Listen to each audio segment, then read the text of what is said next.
నమస్కారం ఘంటారావానికి స్వాగతం. ముందుగా ప్రధాన అంశాలు. తిరుపతి దుర్ఘటనలో డీఎస్పీ గోశాల డైరెక్టర్ సస్పెన్షన్. ఎస్పీ జేఈఓ సహా ముగ్గురిపై బదిలీ వేటు వేసిన సీఎం.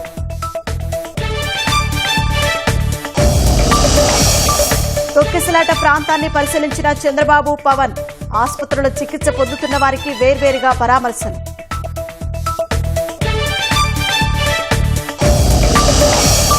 తొక్కిసలాట ఘటనకు ప్రభుత్వం తరపున పవన్ కళ్యాణ్ క్షమాపణలు.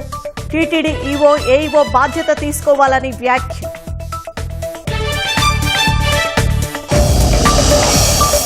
మృతుల కుటుంబాలకు 25 లక్షలు. స్విమ్స్ లో 13 మంది క్షతగాత్రులకు చికిత్స, 35 మంది డిశ్చార్జ్.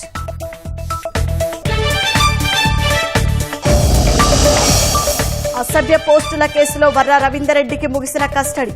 ఇవాళ ఒక్కరోజే 50 ప్రశ్నలు అడిగిన పోలీసులు.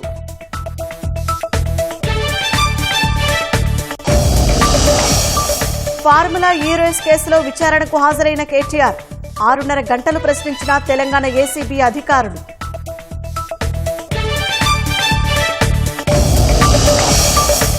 భారతీయ విశిష్ట వారసత్వాన్ని ప్రపంచం గౌరవిస్తోందన్న ప్రధాని. వికసిత్ భారత్ సంకల్పానికి ప్రవాసీయులు కృషి చేయాలన్న మోదీ.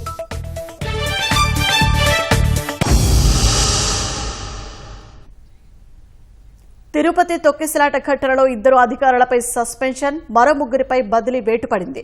డీఎస్పీ రమణ కుమార్, గోశాల డైరెక్టర్ హరనాథ్ రెడ్డిని సస్పెన్షన్ చేశారు.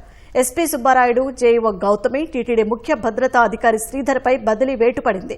విధుల నిర్వహణలో బాధ్యతారాహిత్యంగా వ్యవహరించారని తన పరిశీలనలో తేలిందని, అందుకే 5 అధికారులపై చర్యలు తీసుకుంటున్నట్లు సీఎం చంద్రబాబు వెల్లడించారు. ఆసుపత్రిలో క్షతగాత్రుల్ని పరామర్శించిన తర్వాత టీటీడీ పరిపాలనా భవనంలో చైర్మన్, ఈవో, జేఈఓ, కలెక్టర్, ఎస్పీలతో సీఎం సమీక్ష నిర్వహించారు.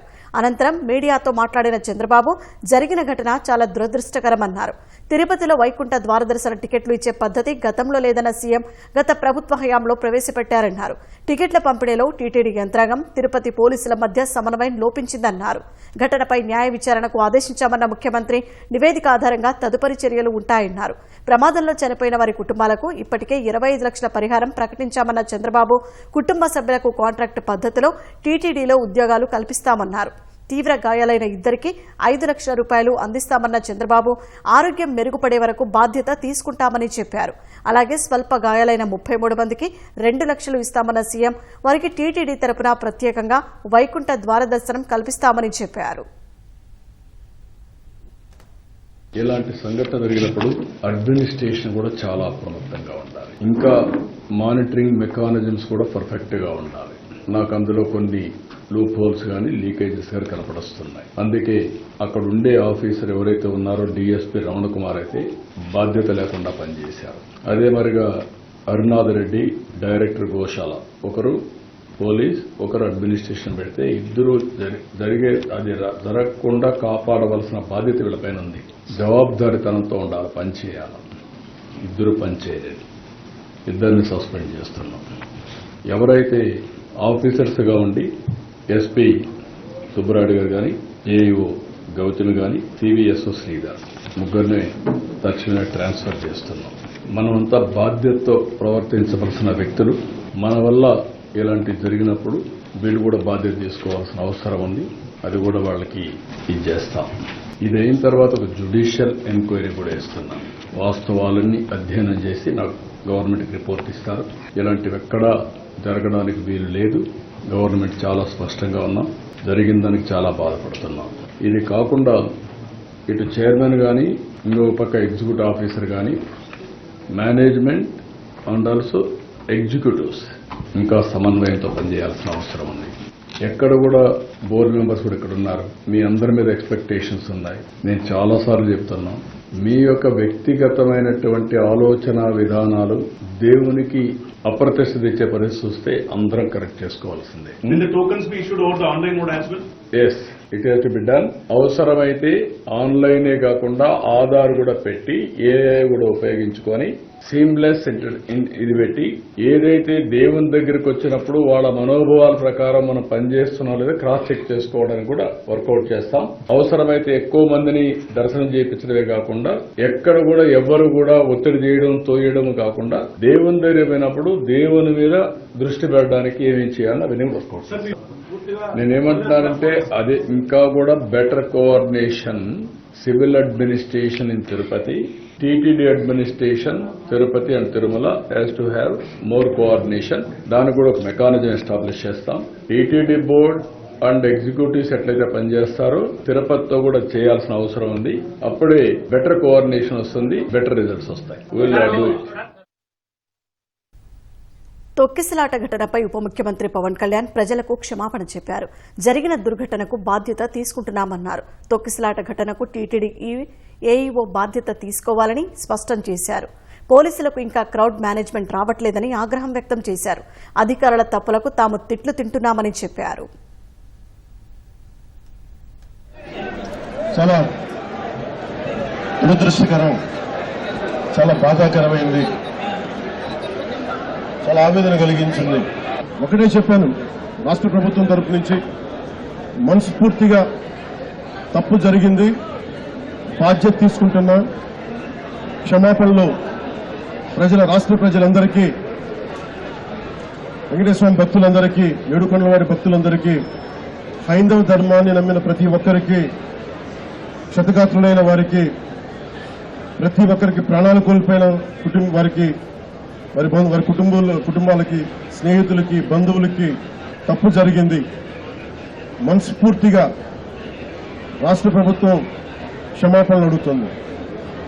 రెండు చేతులెత్తి క్షమాపణలు అడుగుతున్నాం. ప్రతి చోట వినిపిస్తుంది క్రౌడ్ మేనేజ్మెంట్ సరిగ్గా జరగలేదు అని. ముఖ్యంగా ఆడవారికి నలిగిపోవడానికి ప్రత్యేకించి చాలా సేఫ్ ప్లేస్ ఇది. మిగతా మనకి టికెట్లు ఇచ్చే చోట కంటే కూడా ఇది క్షేమం అని చెప్పి అందరూ ఎక్కువ మంది మహిళా భక్తురాలు ఇక్కడికి వచ్చారు. పోలీసులు పెట్టారు, టీటీడీ సిబ్బంది ఉన్నారు. ఇంతమంది ఉండి కూడా 6 మంది ప్రాణాలు కోల్పోవడం, పేరున వారొక్కరికి, ప్రతి ఒక్కరికి నా క్షమాపణలు తెలియజేశాను. దీనికి బాధ్యులైన వారిని ఖచ్చితంగా వారికి బాధ్యత తీసుకుని వారికి ఎలాంటిది పడాలో అది శిక్ష అంటామా, చర్యలు ఉంటాయి ఖచ్చితంగా. వ్యక్తిగతంగా చాలా కదిలించేసింది నాకు ఈ సంగతి. కొత్త టీటీడీ బోర్డు ఉంది, దీనికి పూర్తి బాధ్యత ఎగ్జిక్యూటివ్ ఈఓ టీటీడీ గారి బాధ్యత తీసుకోవాలి. అడిషనల్ ఈఓ ఆయన బాధ్యత తీసుకోవాలి. డిప్లాయ్ చేసిన ప్రతి పోలీస్ అధికారి బాధ్యత తీసుకోవాలి. దీనికి ఇప్పుడే చెప్తా ఉన్నాను, పోలీసుకు కూడా ప్రెస్ మీట్ ఉంది. ఇలాంటి సందర్భంలో వస్తున్నామంటే కూడా క్రౌడ్ మేనేజ్మెంట్ పోలీసులకి అలవాటు కాలేదు. పోలీస్ శాఖ అధికారులు బాధ్యత తీసుకోవాలి. 2500 మంది జరిగితే వచ్చింది. దీనికి చాలా లోతుగా దీని మీద ఎంక్వైరీ పడాలి. ఈఓ గారు చామలరావు గారు కానీ, అడిషనల్ ఈఓ శ్రీ వెంకయ్య చౌదరి గారు కానీ మీరు ప్రప్రథమంగా మీరు బాధ్యత తీసుకోవాలి మీ ఇద్దరు. ఎందుకంటే ఇది బ్లేమ్ గేమ్ కాదు. ఆంధ్రప్రదేశ్ ప్రభుత్వం అపాయింట్ చేసిన బోర్డు ఇది. రోజువారీ ఏం జరగాలి, భక్తులకి ఎలాంటి ఇబ్బందులు లేకుండా దర్శన భాగ్యం కలగాలి, దర్శన సౌకర్యాలు కల్పించాలి, ఇది దీని బాధ్యత. ఈ బాధ్యతలో వెంకయ్య చౌదరి గారు కానీ, శ్యామలరావు గారు కానీ మీరు విఫలమయ్యారు.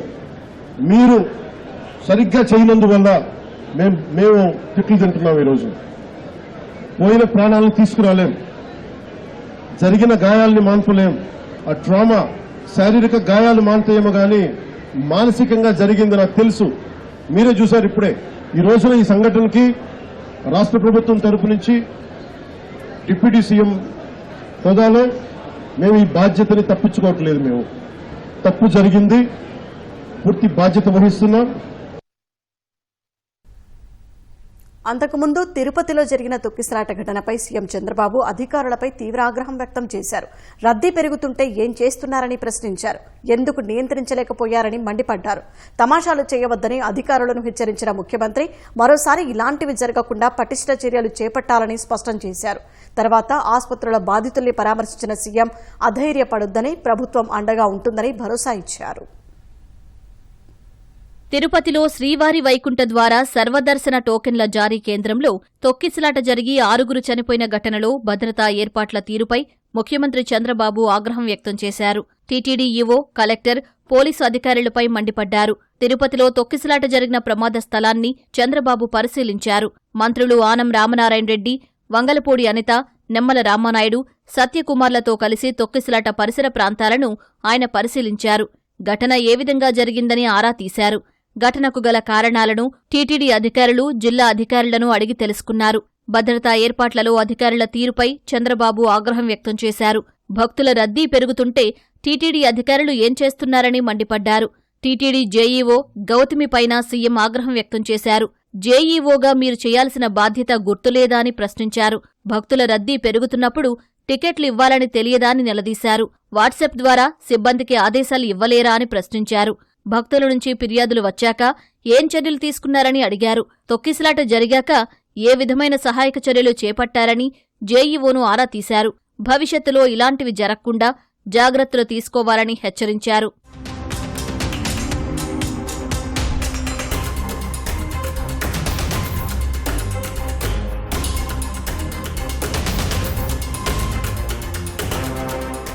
అనంతరం పద్మావతి మహిళా వైద్య కళాశాల ఆసుపత్రిలో క్షతగాత్రులను సీఎం చంద్రబాబు పరామర్శించారు.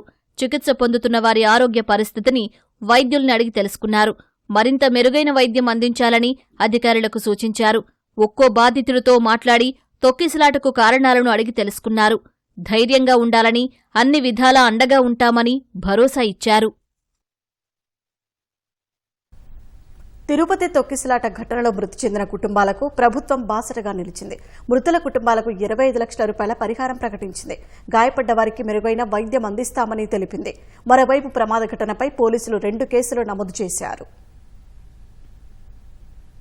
తిరుపతి తొక్కిసలాట ఘటనలో గాయపడి ఆసుపత్రిలో చేరిన 45 మందిలో 35 మంది కోలుకున్నారు. వీరిని వైద్యులు డిశ్చార్జ్ చేశారు. స్విమ్స్ ఆసుపత్రిలో చికిత్స పొందుతున్న 13 మంది బాధితులను మంత్రులు పరామర్శించారు. మెరుగైన చికిత్స అందించాలని వైద్యులను ఆదేశించారు.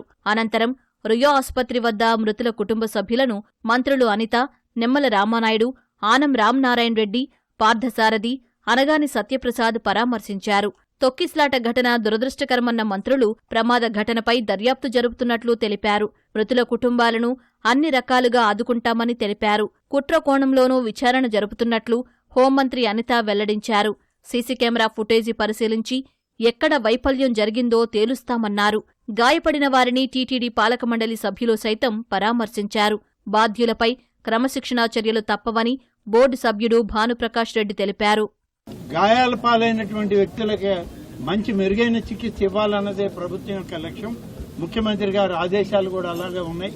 దాదాపు ఇప్పుడు చనిపోయినటువంటి కుటుంబాల్లో ఏ విధంగా అయితే వాళ్ళకి నష్టం జరిగిందో ఆ నష్టాన్ని మనుషులనైతే తీసుకురాలేదు కానీ ప్రభుత్వం ఆ కుటుంబాలను ఆదుకోవాలని చేసే ప్రయత్నంలో ప్రతి చనిపోయినటువంటి వ్యక్తి కుటుంబానికి 25 లక్షల రూపాయలు ఎక్స్గ్రేషియా కింద ఆ కుటుంబానికి చేర్చడానికి ఏర్పాట్లు చేయడం జరుగుతుంది.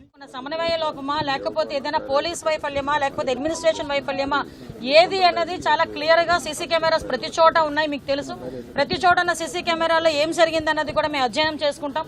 ప్రతి ఒక్కటి కూడా ఎంక్వైరీ జరుగుతుంది. ఇప్పటికే ఒక ప్రాథమిక నివేదిక అన్నది ఎస్పీ గారు, కలెక్టర్ గారు కలిపి ఈ రోజు ముఖ్యమంత్రి గారికి మాకు కూడా అందజేస్తున్నారు. బాధ్యులు ఎవరైనా కూడా బాధ్యతారహితంగా పనిచేస్తే వాళ్ళ మీద ఎట్టి పరిస్థితుల్లోనూ కూడా చర్యలు ఉంటాయి. కంపల్సరీగా ప్రభుత్వపరమైన చర్యలు ఉంటాయి. అందులో కూడా వెనకాడే పరిస్థితి లేదు. ఎక్కడైనా కుట్రకోణం ఉందని ఆ కోణంలో కూడా మేము కూడా దర్యాప్తు చేస్తున్నాం. ఏదైనా కుట్రకోణం ఉందా లేకపోతే బై యాక్సిడెంట్ జరిగిందా, ఇప్పుడు ఇమీడియట్ గా మేము కుట్రకోణం ఉందని మేము మాట్లాడకూడదు. మా దగ్గర ఆధారాలు లేకుండా మేము మాట్లాడకూడదు. బాధితుల కుటుంబాలకు ప్రభుత్వం 25 లక్షల రూపాయల చొప్పున పరిహారం ప్రకటించింది. ప్రమాద ఘటనపై 2 కేసులు నమోదు చేశారు. నారాయణవనం, బాలయ్యపల్లె తహసీల్దార్ల ఫిర్యాదుతో తిరుపతి ఈస్ట్ పోలీస్ స్టేషన్లో కేసులు నమోదు చేశారు. అందరూ బాగున్నారు, ఎవరికి కూడా డేంజర్ లేదు. ఇద్దరికి మాత్రం కొంచెం గ్రీవియస్ ఇంజరీస్ ఉన్నాయి. తప్పకుండా వాళ్ళు కూడా 2-3 రోజుల్లో క్లియర్ అయిపోతారు. మిగతా 32 మంది కూడా శ్వాస ఆడ కొందరు వచ్చారు. వాళ్ళది కూడా అన్ని కూడా టెస్ట్ చేపిస్తా ఉన్నారు. అందరు కూడా క్లియర్ గా ఉన్నారు. ఎవరైతే ఇబ్బంది పడతా ఉన్నారో అందరినీ కూడా జాగ్రత్తగా ఇళ్ల దాకా దింపే బాధ్యత మేము తీసుకుంటా ఉన్నాం. థాంక్యూ. ముక్కోటి ఏకాదశి టికెట్ల జారీకి పగడ్బందీ చర్యలు చేపట్టినప్పటికీ ఒక్కసారిగా గేట్లు తెరవడం వల్లే తొక్కిసలాట చోటు చేసుకుందని టీటీడీ ఈవో చెప్పారు. సంక్రాంతి పండుగకు సొంతూళ్లకు బయలుదేరుతున్న ప్రయాణికులతో విజయవాడ నెహ్రూ బస్టాండ్ కిక్కిరిసిపోతోంది. ఆయా ప్రాంతాలకు వెళ్లే ప్రయాణికులతో బస్టాండ్ ప్రాంగణం రద్దీగా మారింది. విద్యా సంస్థలకు రేపటి నుంచి సెలవులు ప్రకటించడంతో కుటుంబాలతో సొంతూళ్లకు పయనమయ్యారు. కోస్తా, ఉత్తరాంధ్ర వెళ్లేవారు ఎక్కువగా ఉండటంతో ఆర్టీసీ అధికారులు ప్రత్యేక బస్సులు ఏర్పాటు చేశారు. విజయవాడ నుంచి పలు ప్రాంతాలకు 114 అదనపు బస్సులు సైతం సిద్దం చేశారు. బస్సు రావడమే ఆలస్యం, బస్సు ఎక్కేందుకు ప్రయాణికులు ఎగబడుతున్నారు. ప్రత్యేక బస్సులో సాధారణ ఛార్జీలు వసూలు చేస్తున్నారు. హైదరాబాద్, బెంగళూరు సహా పలు ప్రాంతాల నుంచి ప్రజలు తమ సొంత ఊళ్లకు పయనమయ్యారు. ప్రయాణికుల రద్దీ దృష్ట్యా రైల్వే శాఖ ప్రత్యేక రైళ్లు ఏర్పాటు చేసింది.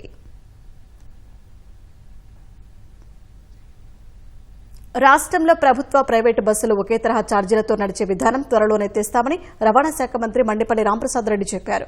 సంక్రాంతికి ప్రయాణికులపై ఎలాంటి భారం మోపకుండా అదనపు సర్వీసులు అందుబాటులోకి తెచ్చామని తెలిపారు. ప్రైవేట్ ఆపరేటర్లు అనేటివి ఇప్పుడు కొన్ని ట్రావెల్ ఏజెన్సీల ద్వారా బుక్ చేసుకుంటున్నారు. ప్రైవేట్ బస్సులని గోఐబీబో అనుకోండి, మేక్ మై ట్రిప్, ఫ్లైట్ ఎట్లా చేసుకుంటామో, రెడ్ బస్ అనుకోండి, యాత్ర అనుకోండి, ఇలాంటి యాప్ల ద్వారా వాళ్ళు ఇప్పుడు ఆన్లైన్ టికెటింగ్ జరుగుతూ ఉంది.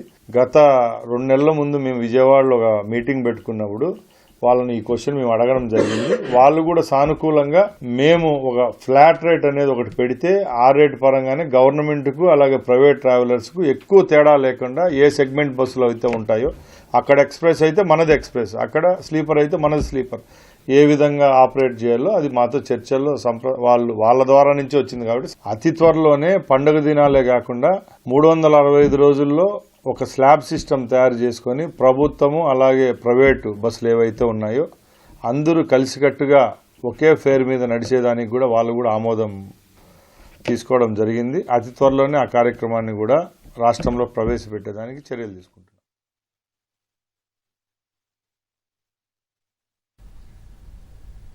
ఏవియేషన్ డ్రోన్ టెక్నాలజీలో ఏపీకి అధిక ప్రాధాన్యత ఉందని కేంద్ర మంత్రి రామ్మోహన్ నాయుడు అన్నారు. విశాఖలో 2వ రోజు జరుగుతున్న డీప్ టెక్నాలజీ ఐటీ సదస్సులో ఆయన పాల్గొన్నారు. దేశంలో వివిధ రంగాలు ఇప్పుడు సాంకేతికంగా పురోభివృద్ధిలో ఉన్నాయన్నారు. ఐటీలో వస్తున్న మార్పులు జోడిస్తే అద్భుతాలు జరుగుతాయని కేంద్ర మంత్రి చెప్పారు.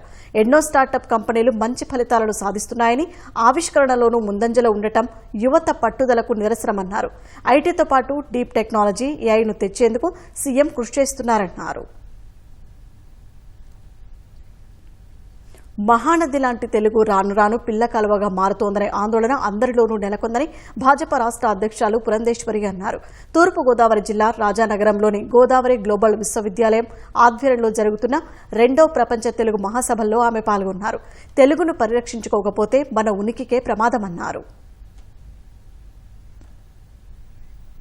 పులివెందులకు చెందిన వైసీపీ సామాజిక మాధ్యమ కార్యకర్త వర్ర రవీందర్ రెడ్డిని 2వ రోజు పోలీసులు కస్టడీలోకి తీసుకుని విచారించారు.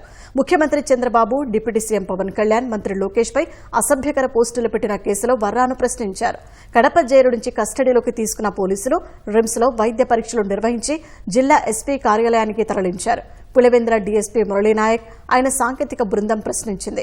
నిన్న దాదాపు 30 ప్రశ్నలు వేసి వివరాలు రాబట్టిన డీఎస్పీ ఇవాళ కూడా మరో 50 ప్రశ్నలు సంధించారు.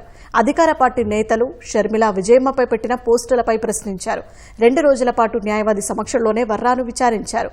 5 ఏళ్ల పాటు చంద్రబాబు, లోకేష్, పవన్ కళ్యాణ్, అనితలపై అసభ్యకరమైన పోస్టులు పెట్టాల్సిన అవసరం ఏమొచ్చిందనే ప్రశ్నలు వేసినట్లు తెలిసింది. ఈ పోస్టుల వెనుక సూత్రధారులు ఎవరున్నారనే ప్రశ్నలను డీఎస్పీ అడిగినట్లు సమాచారం.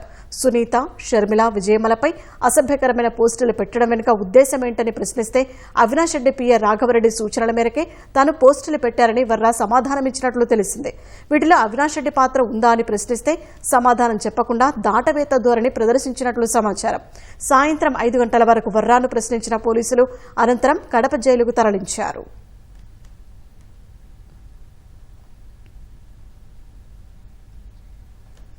మాజీ మంత్రి పేర్నినాని కుటుంబ సభ్యులకు చెందిన గోదాము నుంచి రేషన్ బియ్యం మాయం కేసులో నిందితులను కస్టడీ కోరుతూ పోలీసులు మచిలీపట్నం కోర్టులో పిటిషన్ దాఖలు చేశారు.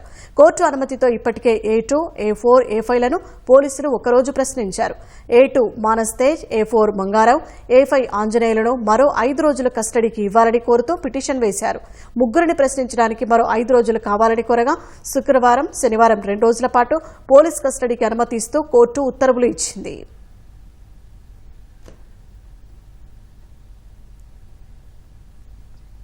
ఫార్ములా ఈ రేస్ కేసులో మాజీ మంత్రి బీఆర్ఎస్ కార్యనిర్వాహక అధ్యక్షుడు కేటీఆర్ను ఏసీబీ అధికారులు సుదీర్ఘంగా విచారించారు. రేసు నిర్వహణ, విదేశాలకు డబ్బుల బదలాయింపుపై పలు ప్రశ్నలు వేశారు. ఫార్ములా ఈ రేసింగ్ కేసులో కేటీఆర్ పాత్రపై అవినీతి నిరోధక శాఖ అధికారులు వివరాలు అడిగారు. అధికారులు అడిగిన ప్రతి దానికి సమాధానమిచ్చామన్న కేటీఆర్ కేసులకు భయపడేది లేదని, హామీల అమలుపై ప్రభుత్వాన్ని ప్రశ్నిస్తూనే ఉంటామని స్పష్టం చేశారు. ఏసీబీ వాళ్ళు అన్ని ప్రశ్నలు ఏవైతే అడిగారో వాటన్నిటికీ నాకు ఉన్న అవగాహన మేరకు, తెలిసిన మేరకు వివరంగా సమాధానం ఇచ్చాను. వారికి పూర్తి స్థాయిలో విచారణకు సహకరించాను. అదేవిధంగా వారు మళ్ళీ ఎన్నిసార్లు పిలిచినా, ఎప్పుడు పిలిచినా తప్పకుండా తిరిగి వస్తానని కూడా చెప్పాను. అదే మాదిరిగా ఏదైతే పెట్టారో ఇదొక చెత్త కేసు, ఇందులో విషయమే లేదు. మీరు అసలు ఏం చేస్తున్నారో కూడా ఈ ప్రభుత్వ ఒత్తిడిలో మీకే తెలియదు. పూర్తి స్థాయిలో అసంబద్ధమైన కేసు అని కూడా వాళ్ళకి చెప్పాను. దాంతో పాటు ఇంకొక మాట కూడా వాళ్ళని అడిగాను. ఇవాళ పొలిటికల్ ప్రెషర్ లో ఒక పొలిటికల్ కేసు పెట్టి దీనివల్ల ఏదో సాధిస్తానని రేవంత్ రెడ్డి అనుకుంటే అది ఆయన మూర్ఖత్వం మాత్రమే అవుతుంది అనే మాట కూడా చెప్పాను. కానీ విచారణకు మీరు ఎప్పుడు పిలిచినా, ఎన్నిసార్లు పిలిచినా వచ్చి పూర్తి స్థాయిలో సహకరిస్తారు అనే మాట కూడా వారికి చెప్పాను. మరి వారు మళ్ళీ ఎప్పుడు పిలుస్తారో తెలియదు. ఎప్పుడు పిలిచినా అప్పుడు మళ్ళీ వచ్చి సంతృప్తికరంగా వారికి సమాధానం ఇచ్చే బాధ్యత.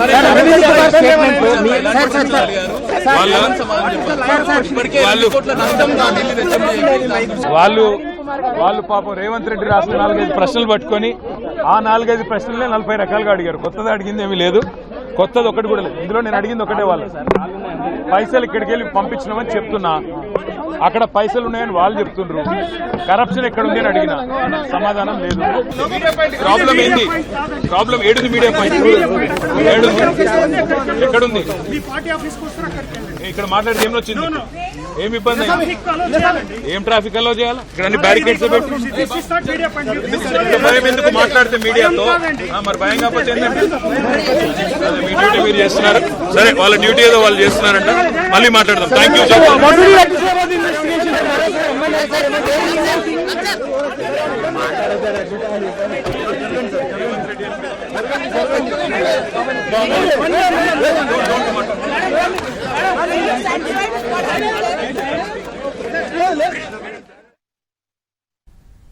మానవుడి భవిష్యత్తు యుద్ధంలో లేదని, బుద్ధుడిలో ఉందని ప్రధాని నరేంద్ర మోదీ అన్నారు.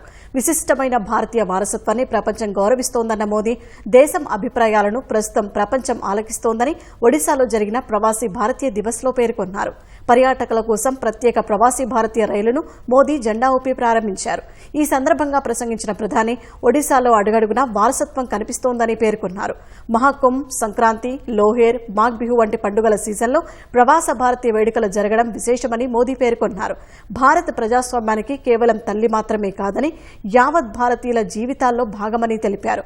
గొప్ప సంస్కృతి సంప్రదాయాల వల్లే భారత్ గళాన్ని ఇప్పుడు ప్రపంచం వింటోందని ప్రధాని తెలిపారు. G20 సదస్సును దేశవ్యాప్తంగా నిర్వహించి భారత్ వైవిధ్యాన్ని ప్రపంచానికి తెలిపామన్నారు. స్వాతంత్ర్య సాధనలో ప్రవాసుల పాత్ర ఎంతో ఉందన్న మోదీ 2047 వికసిత్ భారత్ సంకల్పానికి కూడా కృషి చేయాలని పిలుపునిచ్చారు. భారత్ అభివృద్ధి చెందాలంటే దేశంలోని యువత ఎక్కువ గంటలు పనిచేయాలని L&T చైర్మన్ ఎస్ఎన్ సుబ్రహ్మణ్యం చేసిన వ్యాఖ్యలపై పెద్ద ఎత్తున విమర్శలు వస్తున్నాయి.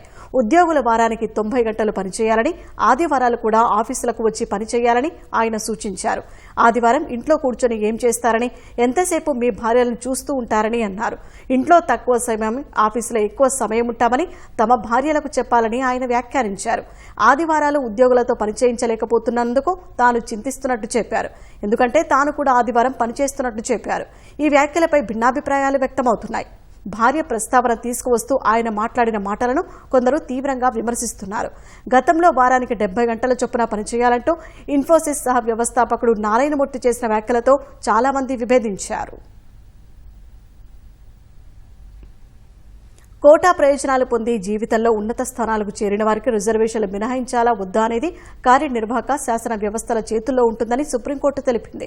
ఎస్సీ ఉపవర్గీకరణకు ఆమోదముద్ర వేస్తూ గతేడాది ఆగస్టులో 7 సభ్యుల విస్తృత రాజ్యాంగ ధర్మాసనం ఇచ్చిన తీర్పుపై దాఖలైన పిటిషన్పై ఇవాళ సుప్రీంకోర్టులో విచారణ జరిగింది. గత 75 ఏళ్లను పరిగణలోకి తీసుకుని రిజర్వేషన్లతో ఉన్నత స్థానానికి చేరుకున్న వారిని కోటా పరిధి నుంచి తొలగించాలనే అభిప్రాయాన్ని తెలియజేశామని విచారణ జరిపిన justice BR Gavai, justice Augustine George వ్యాఖ్యానించారు. దీనిపై నిర్ణయం తీసుకోవాల్సిన బాధ్యత కార్యనిర్వాహక శాసన వ్యవస్థలపైనే ఉందన్నారు. నాటి తీర్పును ప్రస్తావిస్తూ క్రిమిలేయర్ గుర్తించే విధానమేంటో తెలపాలని పిటిషన్ తరపు న్యాయవాది సుప్రీంకోర్టును కోరారు. అయితే ఉపవర్గీకరణను అనుమతించాలన్నదే తమ అభిప్రాయమని జస్టిస్ గవాయ్ పేర్కొన్నారు.